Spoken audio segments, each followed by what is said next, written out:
Good morning, I'm Grayson Hughes, and you're listening to Morning Jam, the indie music morning minicast that starts today off with songs you're meant to hear.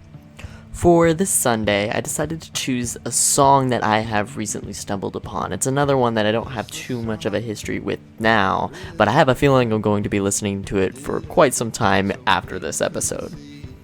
Cairo from San Fermin.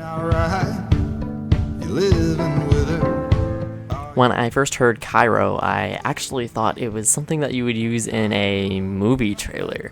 I don't think it's a stretch to say that this sort of sounds like something that would be in some action movie, or maybe some movie with a lot of travel, some adventure movie. I mean, at least to an American like me, Cairo is a foreign location.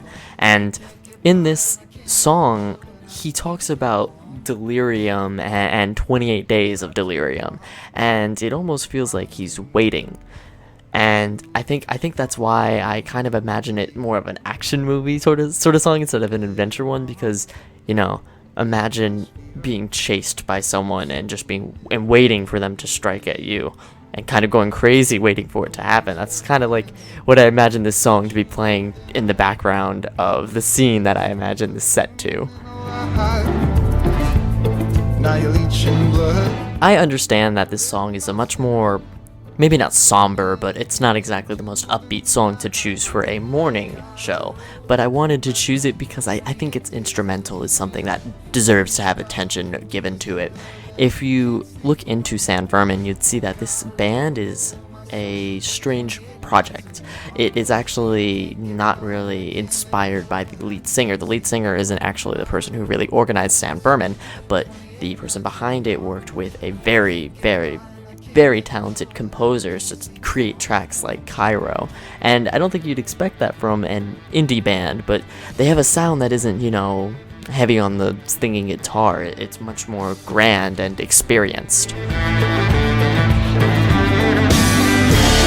As you listen to this adventure track, I do want to talk more about the history of this band, because I wasn't surprised to hear this was a Brooklyn-based band, but even more so, there is a group called the Family Crest, and the Family Crest is very interesting because they have a few core members, but they have a varying backing orchestra of members that has changed throughout their history, and it's actually very similar to both in sound and both in history to San Fermin, because they have a pretty big member list. Alan Tate is the lead singer, who's the male singer on Cairo even, who has been with the band for a very long time, but the other members have cycled through, but most of them have stayed around since 2012. I just find it interesting that this isn't so much about the band rather than the project behind it.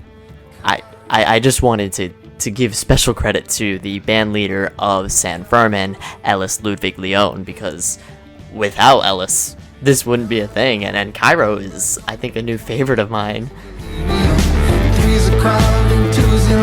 If you are interested in more of San Fermin, because if you like Cairo, you're going to love the rest of their music, they are going on tour this fall. This isn't sponsored or anything, like they wouldn't contact me, but I just noticed that they are coming to my state even, and I know the venue. It's a great venue, so maybe I'll go. But I was just happy to share Cairo. I think it was an excellent choice for this Sunday. I'm Grayson Hughes, and this was your Morning Jam.